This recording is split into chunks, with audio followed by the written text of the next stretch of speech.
Bonjour, bienvenue dans Uppercut by Pastor G. Heureux de vous retrouver en ce début de mois pour retrouver votre podcast préféré en mode quotidien.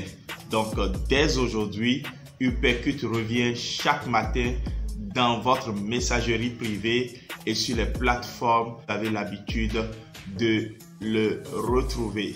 Demeurez connectés. Cette semaine, nous allons faire une série sur les questions essentielles de la vie. Et la première que nous abordons aujourd'hui, c'est qui es-tu? C'est la question de l'identité.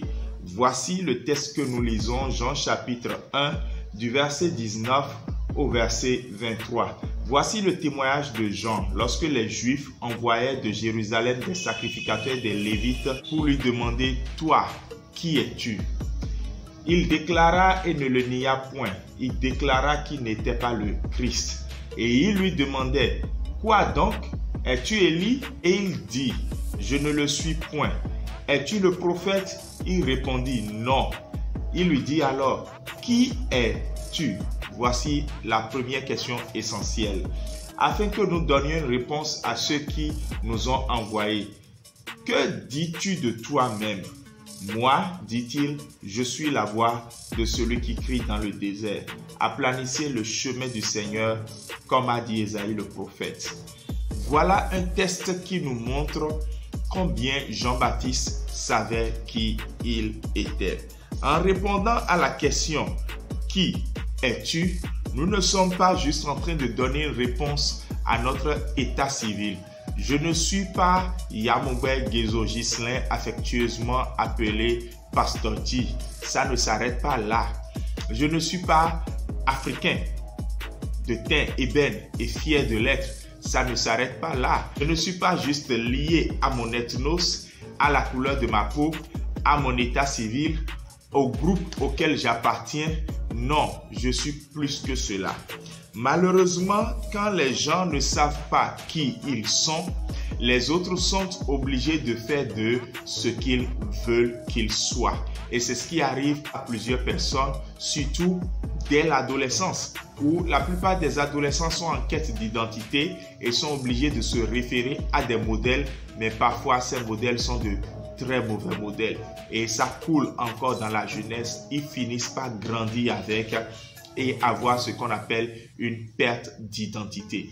Pour le chrétien, il doit reconnaître que son identité est dans le Seigneur. Qui suis-je devant Dieu et dans sa volonté? Et pour nous aider à savoir cela, j'aimerais vous proposer 3 réponses. Il y en a plus, mais on va s'arrêter juste sur ces 3 afin de nous aider à réellement savoir qui nous sommes. Premièrement, nous sommes faits à l'image de Dieu et nous sommes uniques. En ouvrant les premières pages de la Bible, vous découvrez automatiquement que notre identité se rattache à Dieu lui-même.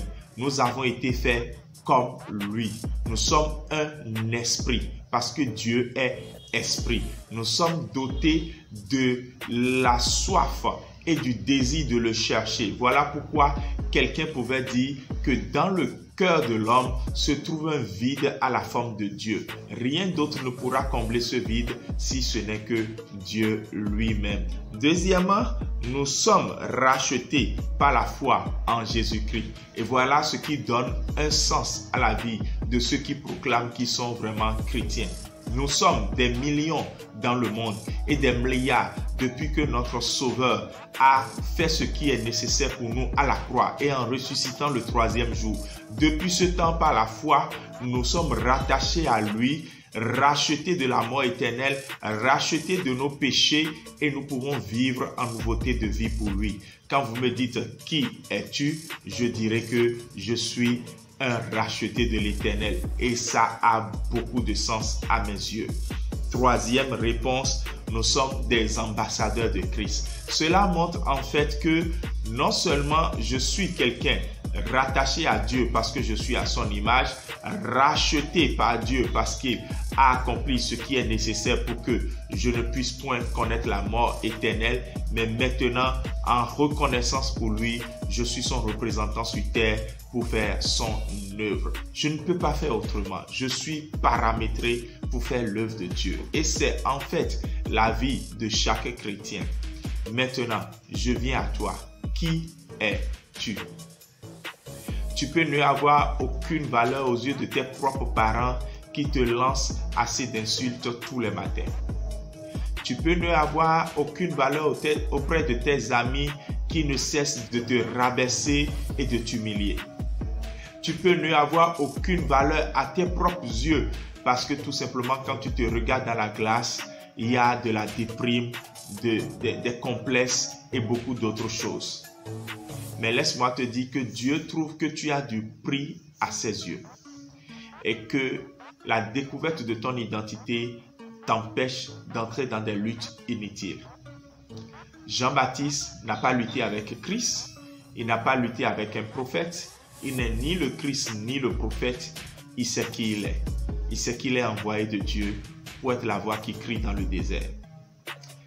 Joignons-nous dans la prière ensemble. Seigneur, nous croyons intimement que tu nous veux pour toi. Voilà pourquoi aujourd'hui, nous démarrons cette série pour répondre à plusieurs questions essentielles.